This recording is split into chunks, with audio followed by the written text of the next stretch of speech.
Hi అండి. ఈరోజు నేను ఈ వీడియోలో మీ అందరికీ ఒక ప్రసిద్ధమైన దేవాలయం గురించి చెప్పబోతున్నా. బ్రహ్మమురారి సురార్చిత లింగం, నిర్మల భాసిత శోభిత లింగం, జన్మజ దుఃఖ వినాశక లింగం, తత్ప్రణమామి సదాశివలింగం అని పూర్వకాలం నుంచి ఎందరో ఋషులు మునులు కొలుచుకున్న విధంగా బ్రహ్మచే స్వయంగా ప్రతిష్ఠించబడి భక్తజన కోటి అభిషేకాలు పూజలు అందుకుంటున్న జరాసంగంలో కొలువై ఉన్న శ్రీ కేతకీ సంగమేశ్వర ఆలయం అండి. అసలు ఈ జరాసంగం ఎక్కడుంది అంటే ఇది తెలంగాణ రాష్ట్రం సంగారెడ్డి జిల్లా జహీరాబాద్కు 20-30 కిలోమీటర్ల దూరంలో ఉంది. రాష్ట్రంలోని ప్రసిద్ధ దేవాలయం ఇది ఒకటి. ఇది పురాతన శైవ క్షేత్రంగా దక్షిణ కాశీగా పేరు పొంది ఎన్నో ఏళ్ల చరిత్ర కలిగిన దేవాలయం. ఇక్కడ ఈ శివునికి బ్రహ్మదేవుడు మొగలి పూలతో పూజించడం ద్వారా దీనికి కేతకీ సంగమేశ్వర స్వామి ఆలయం అని పేరు వచ్చినట్లు పురాణాలు చెబుతున్నాయి. ఇక్కడి ఆలయ గోపురం పంచ కలశాలతో సుందరంగా ఉంటుంది. ఆలయ ప్రాంగణ గోడలపై దేవతలు మహర్షులు కనిపిస్తారు. స్కాంద పురాణం 11వ అధ్యాయంలో ఈ క్షేత్రం గురించి వివరణ కూడా ఉంది. జగజ్జనైన పార్వతీదేవి విశాల నేత్రాలతో నుదుట ఎర్రని కుంకుమతో పరమేశ్వరుని చెంత కొలువై ఉంటుంది.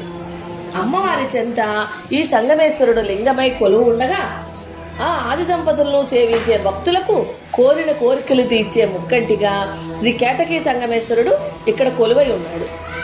కేతకి అంటే మొగలి పువ్వు. మొగలి పువ్వు పూజకు అనర్హమని పరమశివుడు శపించాడట. అలా మొగలి పువ్వు శాపానికి గురి అవడానికి కారణం బ్రహ్మదేవుడేట. అందుకే ఆ బ్రహ్మదేవునికి కూడా పూజలు ఉండకూడదని శివుడే శపించాడట. ఆ శివుడే దానికి శాప విమోచనం కూడా ప్రసాదించాడు. మొగలి పూల వనం ఎక్కడుందో అక్కడ అనుష్ఠానం చేయవచ్చని, ఎక్కడైతే ఆ వనంలో శివలింగం ఉంటుందో అక్కడ మొగలి పువ్వు పూజకు అర్హత ఉంటుందని శివుడు అనుగ్రహించాడట. అదే ఈ కేతకీ సంగమేశ్వర స్వామి వారి ఆలయం ఉన్న పుణ్యక్షేత్రం ఈ జరాసంగం. ఒకప్పుడు జరాసంగం ప్రాంతం కేతకీ వనాలతో ఉండేదట. శాప విమోచనానికి బ్రహ్మ ఇక్కడకు వచ్చి ఇక్కడ బాణలింగాకారుడిగా వెలసిన శివుడిని అనుష్ఠించాడటండి. ఆ శివలింగానికి తన కమండలంలో నీటిని అభిషేకం చేశాడు. ఆ జలధారే ఇక్కడి పుష్కరిణిగా మారిందని ఒక కథనం. అందుకే దీనికి అమృతగుండం అని పేరు. ఎక్కడా లేని విధంగా ఇక్కడ శివుడికి మొగలి పూలతో పూజ జరుగుతుంది. అదే ఇక్కడి కేతకీ నామం యొక్క విశిష్టత. ఇక్కడ ఉన్న ఈ అమృతగుండం ఒక అద్భుతం. ఇది దేవాలయానికి వెనుక భాగంలో ఉండడం ఇంకా ప్రత్యేకత. ఇక్కడ కాశీలో ప్రవహించే గంగా నది ఉపధార అనగా ఒక పాయ భూగర్భ మార్గాన వచ్చి ఈ గుండంలో కలుస్తుందని భక్తుల నమ్మకం. అందుకే ఇది జరాసంగంగా ఖ్యాతికెక్కిందని ఇంకొక కథనంగా కూడా చెబుతారు. ఈ కోనేరులో స్నానం చేస్తే సర్వ రోగాలు పాపాలు హరించిపోతాయని భక్తుల ప్రగాఢ నమ్మకం. గంగానది పాయ ఇక్కడికి ప్రవహించి రావడం వల్లే ఇది దక్షిణ కాశీగా ప్రసిద్ధమైందండి. ఈ కోనేరు పక్కనే కోర్కెలు తీర్చే లింగం కూడా ఉంది. దీనితో పాటు ఆలయంలో శివలింగం ఒక ప్రత్యేక ఆకర్షణగా నిలుస్తుంది. ఆలయ ప్రాంగణంలో ఒక చెట్టు కింద ఉన్న శివలింగాన్ని చేతి వేళ్లతో ఎవరైనా సరే పైకి లేపితే కోరిన కోరికలు తీరుతాయని భక్తుల మరొక విశ్వాసం. దీనిని కోర్కెల లింగం అని కూడా అంటారండి. ఎంతో చరిత్ర కలిగిన ఈ ఆలయానికి 2 రకాల కథలు ప్రచారంలో ఉన్నాయి.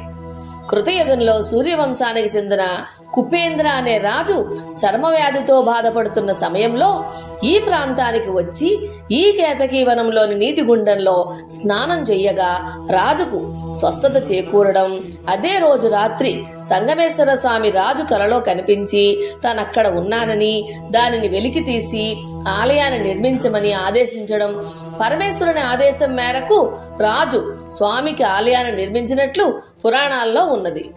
ఇంకొక కథనం ఏమిటంటే స్కాంద పురాణం ప్రకారం పూర్వం కేతకి అనే అప్సరస కొన్ని కారణాల వల్ల ఒక ముని శాపంతో మొగలివనంగా మారడం, ఈ కేతకి వనంలో బ్రహ్మదేవుడు శివుని గురించి తపస్సు చేయడం, శివుడు లింగ రూపంలో ప్రత్యక్షమవడం, ఆ బ్రహ్మ కోరిక మేరకు శివుడు బాణలింగ రూపంలో వెలసినందున ఇక్కడ శివయ్యకు శ్రీ కేతకి సంగమేశ్వరుడిగా పేరు వచ్చినట్లు మరొక కథ కూడా ప్రచారంలో ఉందండి.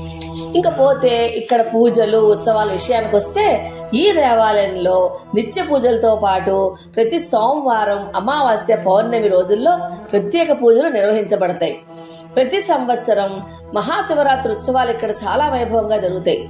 ఇంకా కార్తీక మాసంలో పార్వతీ సంగమేశ్వర్ల కళ్యాణం చాలా వైభవంగా కన్నుల పండుగగా జరుగుతుందండి. ఈ కళ్యాణాన్ని చూడడానికి అక్కడికి స్థానిక భక్తులతో పాటు ఇతర రాష్ట్రాల నుంచి కూడా భారీగా తరలి వస్తారు.